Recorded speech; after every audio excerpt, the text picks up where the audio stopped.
Go. Do we, now, Good morning. Thank you all for coming. Welcome to Vietnam. We were the most advanced, technologically, most creative, most enterprising army up to that point in history by the time we really got organized in Vietnam. I see there's many here in Air Force ROTC. My cousin was Robin Olds' wingman in Vietnam. The kill ratio was really bad in the area initially. It was 2 to 1 against the advanced Russian MiGs, and our planes cost 10 times more than theirs. So with Robin Olds' help, other enterprise in the Air Force, and thanks to Charlie Plum, who was the co-founder of the Top Gun School for the Navy, the kill ratio went to 12 to 1, the best ever up to that point in history. Charlie is speaking tomorrow night at the Michigan Theater in the Veterans Event. Begins at 7:30. You don't want to miss him. All right, so I was on the ground, bogged down in a rice paddy, so stuck in the mud I couldn't move my feet when I was charged by a water buffalo, my 11-man squad at me. I spoke to a guy 2 days ago at the VA. He was up in the Highlands. He was charged by a Bengal tiger. Welcome to Vietnam. Be prepared for anything. All of us here today, we're on the ground, U.S. Army, and we're going to, we have Tom Kelleher, we have Joe Gatto, Skip Davis. Gentlemen, who would like to start? Is it by way of introduction? Tom, you're there. I'm going to dim the lights if you want to point to the map. thanks for the invitation. Welcome. There were actually 2 Army operations going on in Vietnam in late 1960s when we were all there. Can you guys use the microphones? I'm sorry. No, they're wireless. I apologize, but Yeah, just make people in the it back go and up. also the video. There we go. 2 commands operating in Vietnam. The largest command, the one that's written about all the time, was a command called USARV. That was all the U.S. Army major units that operated in Vietnam. The other one was called MACV. Small, it was special ops, it was a lot of support. It was where the Vietnamization program resided. It's also where my service was in Vietnam. I ran a small 5-man special ops team called the MAP team. We replaced the Green Berets and the Special Force units that got elevated into more hit and run. They got moved further north. We operated down in 3 Corps area. This area is called the Parrots Beak, and we were primarily charged with making peace with the villagers, trying to recruit the villagers. We all spoke Vietnamese. We ran security operations with them, primarily ambushes. We built an intelligence network. At the time, the VC had retreated from the Vietnam borders into Cambodia, so we got reassigned to the CIA because everybody knew that there were no U.S. Army personnel going into Cambodia. We chased them into Cambodia. So that's kind of my introduction to Vietnam. If questions develop about that going forward, happy to talk about it. Well, Joe? Okay. Morning. My name is Joe Gatto. I worked as a cavalryman, infantryman, which is called the Iron Triangle. The infiltration routes that came in from Cambodia, that's more or less where we operated. And I worked at what they call a free fire zone, where anything that wasn't an American was the enemy. So there was no. Joe, into the mic. Hello. Everybody hear me? Yes. Sorry. Where was I? Anyway, anybody that wasn't an American was the enemy, and that's what we did. We went after them. And the part my colleague here said We went into Cambodia long before anybody else did, because I couldn't read a map. Lieutenants couldn't read them. We chased them down constantly. You were in hot pursuit. No, actually, they're one of the worst parts of the North Vietnamese Army was their security. It was just, we would walk right up on them. And I've actually woke them up. Yes. I don't know why, but that's my little end of it.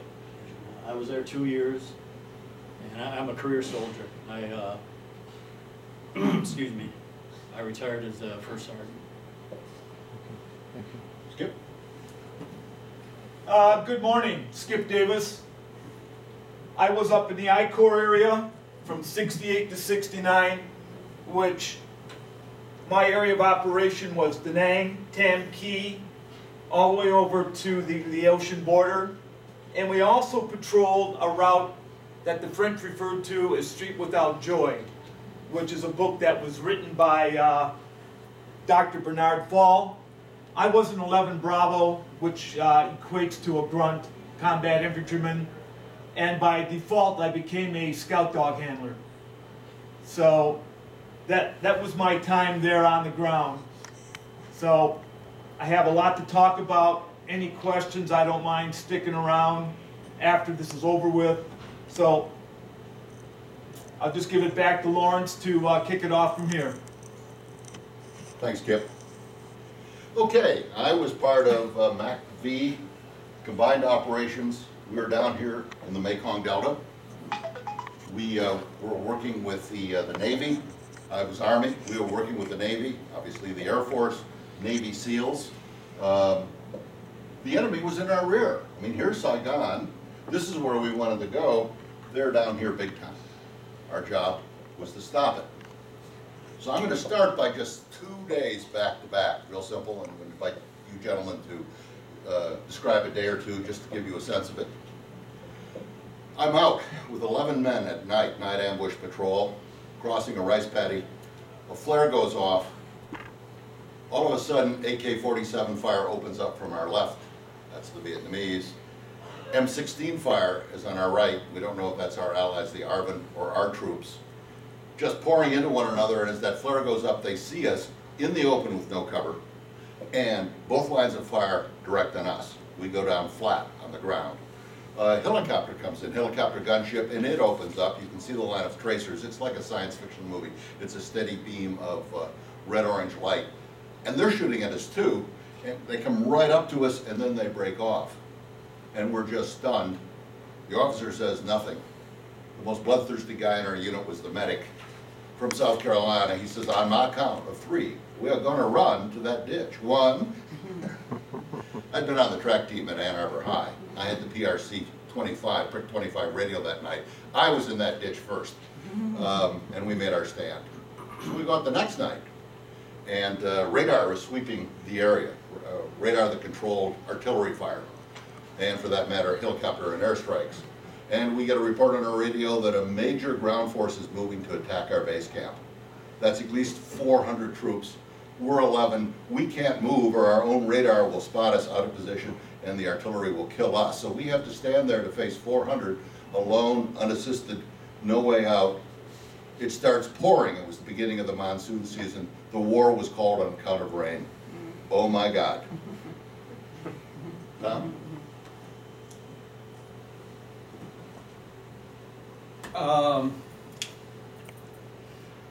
Our average day was something like this. If it started at midnight, we were in an ambush position, usually with 2 team members and up to 7 or 8 local militiamen. Our primary mission was to improve the military capability of the villagers, the local militias, and also introduce some med-cap services to them. We traveled with medics. We were all trained to give some basic first aid. So at midnight, we'd be out on an ambush. Every night, 2 of us would go on an ambush with various militiamen. We'd come off the trail shortly before sunup, get 3 or 4 hours of sleep. We'd get up and we'd move into the villages, try to make contact with people in the village to gain their confidence. They really didn't know us. A lot of them had never seen Americans. We were in areas where large U.S. military forces did not operate. We would spend the day trying to engage people. Generally, we would provide medical services to the children. We'd try to gain some sense of who the village elders were in charge. We'd talk about developing schools. We'd try to do some nation building during the daylight hours. We'd try to eat with them since we were not supported by any military unit. As we gained their favor, they allowed us to share meals with them. We got to know their children really well, and it actually was through the children that we gained their confidence and developed an intelligence network. It was pretty much how it was done. To be honest with you, it was not a, we were kind of called Peace Corps with guns is what they nicknamed us, because we had the military requirement that was about 1/3 of our requirement. We had the intelligence gathering requirement, but we couldn't do any of it if we didn't forge some relationships with the people in the villages. We would spend 4 to 6 weeks in a village until we were confident about the military capability of their militia. Then we would move on to the next village, jump into a helicopter, we'd get inserted, and we'd meet our contact, the contact to take us into a village. The whole idea was to break down the Viet Cong control in the rural areas. Our day would end with a meal, we'd rest up, we'd head back out to ambush again. When things got heavy, we would follow the Ho Chi Minh Trail. These two, point to a couple arrows here. This is us and this is us. This is called Parrot's Peak. That is Ha Nha province. That was RAO. So, Tom, yours was one of the more effective operations in Vietnam. It was. One of the things that was perhaps not sufficiently learned from, as I understand it. Yeah, I'm prejudiced. I'm prejudiced in making that judgment, but Well, the war for the U.S. Army changed significantly following Tet. The way it was reported in the press was Tet was a major victory for the North Vietnamese. That was far from the truth. The Tet Offensive destroyed the Viet Cong ability to wage war in South Vietnam, because the overwhelming majority of the casualties taken in the Tet Offensive, over 100,000 killed, were mostly South Vietnamese communists. They were the Viet Cong. And the Viet Cong were those were the individuals that created the intelligence network for the North as the Northern armies came south. So following Tet, the Viet Cong infrastructure, which was the communists that lived in the villages and in the countryside, they had to go into hiding. And in III Corps along the Cambodian border, they thought they were safe crossing the border and going back into Cambodia. There's a controversial program developed called the Phoenix Program, which was a CIA-run program, which was supported by the MAP teams, part of the reason we were removed from the military roles and added to the CIA roles, because we didn't pay a lot of attention to the Cambo border when we were going after these guys. Bad maps. It was a program to either kill them in place or capture them. After war reports from the North Vietnamese in Ha Nha province, we actually wiped out 100% of the Viet Cong infrastructure. And it was true throughout Vietnam. There were 365 MAP teams, 5-man teams, all language trained, all doing the same thing, trying to target the Viet Cong infrastructure. It kind of became the book for the U.S. Army on how to conduct counterinsurgency operations.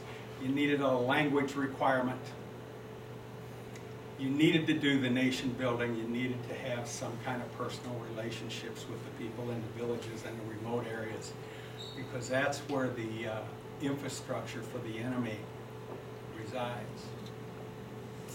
So I came home in early 1970. The job certainly wasn't finished then, but if you've read the history of the war was changing. Large-scale engagements, which were the focus of the USARV units, the large U.S. Army units. There had been a commitment by the Washington that we were going to bring home our troops. Those are the troops that we brought home. The North Vietnamese saw that, pulled back, waited for us to go home, and then We did. we did, and they came back in force. Joe, you said that we didn't lose the war, they took away your rifle. Took my rifle. Yeah, give it to Joe. Anyway, the stuff that I did, outfit I was in, is 90% of it was ambushing, where we would look for sign during the day, especially on trails, routes, and bridges. And that night, we would set up, I don't know if anybody, I'm sure everybody's familiar with Claymore Mines. And that's the thing that did the worst job. And that's what we did most of the time. Didn't take prisoners. Joe, come this way so you can get it. No, no, actually, if you could do the lights. Oh. Lights up, so. It's hard to see their faces with. Okay, sorry. Sorry. That's a signal. Oh, Sorry.